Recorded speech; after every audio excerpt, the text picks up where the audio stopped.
আজ একাদশ শ্রেণীর শিক্ষার্থী বন্ধুদের জন্য রাষ্ট্রবিজ্ঞান সেমিস্টার 2 এর একটি মডেল প্রশ্নপত্র 2025 সালের নিয়ে হাজির হয়েছি। এখানে ফুল মার্ক 40 নম্বর এবং সময় থাকছে 1 ঘন্টা 30 মিনিট। তোমরা ভালো করে প্রশ্নপত্রটি দেখে নাও। মডেল প্রশ্নপত্র 2025 সালে এর আগেও কিন্তু একাধিক স্কুলের বা একাধিক মডেল কোশ্চেন পেপার তোমাদের অলরেডি দেওয়া আছে। তোমরা আমার চ্যানেলের প্লে লিস্টে গিয়ে দেখে নাও। যারা এখনও দেখোনি অবশ্যই তোমরা প্লে লিস্টটাকে ভালো করে দেখে নাও। এরকম ধরনের মডেল কোশ্চেন পেপার যদি তোমরা সলভ করো এখন থেকে, তাহলে কিন্তু তোমাদের পরীক্ষা নিঃসন্দেহে ভালো হবে।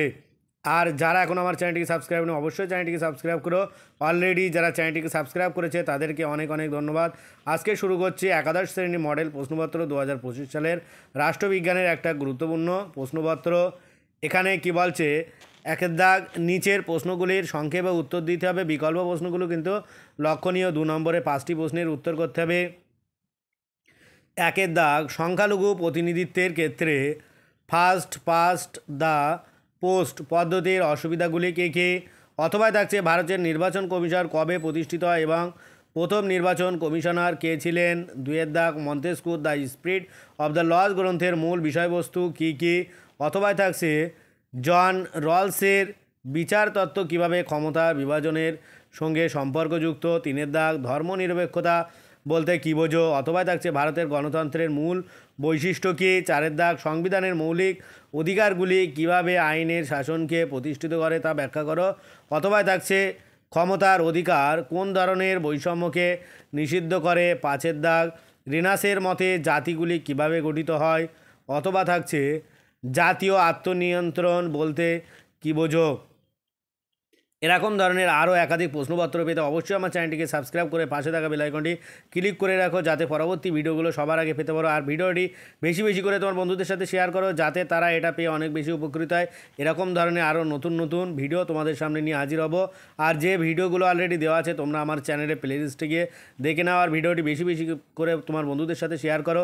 এরকম ধরনের মডেল কোশ্চেন পেপারগুলো যদি প্র্যাকটিস করো তাহলে কিন্তু দেখবে তোমাদের পরীক্ষা নিঃসন্দেহে ভালো হচ্ছে। তারপরে কী বলছে, নিচের প্রশ্নগুলির সংক্ষেপে উত্তর দিতে হবে। বিকল্প প্রশ্নগুলি লক্ষণীয়। এখানে তোমার 4 নম্বরে 3টে প্রশ্নের উত্তর করতে হবে। 3 4 12। 1 দাগ তোমার মতে জাতীয়তাবাদের সীমাবদ্ধতাগুলি কী কী? অথবা থাকছে রবীন্দ্রনাথ ঠাকুরের দৃষ্টিতে জাতীয়তাবাদের নেতিবাচক দিকগুলি আলোচনা করো।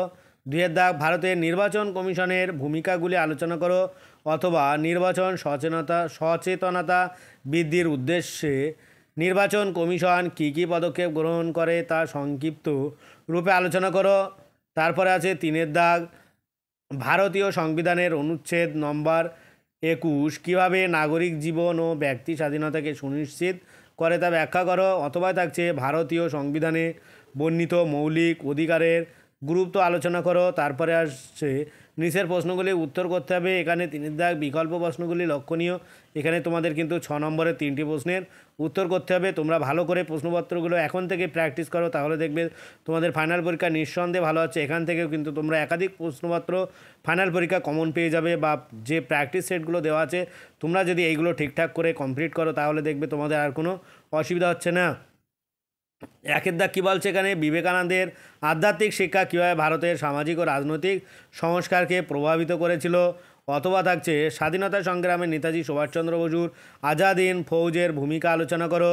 2 দাগ ক্ষমতার বিভাজনের পক্ষে ও বিপক্ষে যুক্তি দাও। অথবা জ্যাক রুশোর সাধারণ ইচ্ছার ধারণাটি ব্যাখ্যা করো। 3 দাগ থাকছে ভারতের সংসদীয় গণতন্ত্রের মূল কাঠামোগুলি আলোচনা করো। অথবা কর্তৃত্ববাদের সংজ্ঞা ও মৌলিক বৈশিষ্ট্যগুলি ব্যাখ্যা করো। এ হলো আজকে তোমাদের রাষ্ট্রবিজ্ঞানের একটা মডেল কোশ্চেন পেপার। এছাড়াও কিন্তু তোমাদের বিভিন্ন বিষয়ের মডেল কোশ্চেন পেপার অলরেডি দেওয়া আছে, তোমরা আমার চ্যানেলের প্লে লিস্টে গিয়ে দেখে নাও। আর ভিডিও শেষে অবশ্যই তোমরা একটা লাইক করে দিও। আর ভিডিওটি কেমন হচ্ছে অবশ্যই কমেন্ট করো। আরও নতুন ভিডিও পেতে তোমরা অবশ্যই কমেন্টে জানাবে। আজ ভিডিওটি এই পর্যন্ত। পরের ভিডিও পেতে চ্যানেলটি অবশ্যই সাবস্ক্রাইব করো আর পাশে থাকা বেল আইকনটি ক্লিক করো। সকলে ভালো থাকো, সুস্থ থাকো। আর ভিডিওটি শেষ পর্যন্ত দেখার জন্য সবাইকে অনেক অনেক অভিনন্দন।